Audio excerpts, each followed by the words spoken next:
Hi single crochet போடலாம் வாங்க. இது தாங்க லூப் அண்ட் இது செயின் 1, இது செயின் 2. இப்போது நம்ம லூப்புக்குள்ளே இன்சர்ட் பண்ணிவிட்டு அந்த செயின் 1 ஸ்கிப் பண்ணிட்டு செயின் 2க்குள்ளே இன்சர்ட் பண்ணி பேக்கில் அப்படியே அந்த லூப்பை கொண்டு வந்தால் இது 2 லூப் ஆகிடும். அகைன் ஒரு லூப்பை வந்து நம்ம க்ரியேட் பண்ணி இந்த 2 லூப் வழியாக எடுத்துடணும். இதுதான் சிங்கிள் க்ரோஷே. அகைன் பாருங்கள், இந்த செயின் போட்டாச்சு. அடுத்த செயின்குள்ளே இன்சர்ட் பண்ணி பேக்கில் அப்படியே அந்த லூப்பை கொண்டு வந்தால் 2 லூப் க்ரியேட் ஆகிடும். அகைன் நம்ம யார்ன் ஓவர் பண்ணி இந்த 2 லூப் வழியாக அந்த சிங்கிள் லூப்பை எடுத்துடணும்.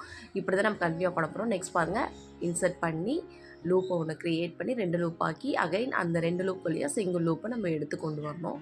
அகைன் இன்சர்ட் பண்ணணும், எடுக்கணும், 2 லூப் ஆகும். நம்ம அகைன் யார்ன் ஓவர் பண்ணி ஒரு லூப்பாக அதை கன்வெர்ட் பண்ணணும். இப்படியே நம்ம போட்டுகிட்டே வரணும். லாஸ்ட் லூப் வரைக்கும் அதை போடணும். லாஸ்ட்டு செயின் வரைக்கும் அதை போடணும்.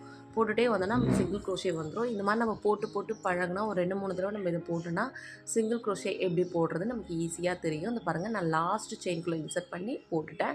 இதுதான் சிங்கிள் க்ரோஷே.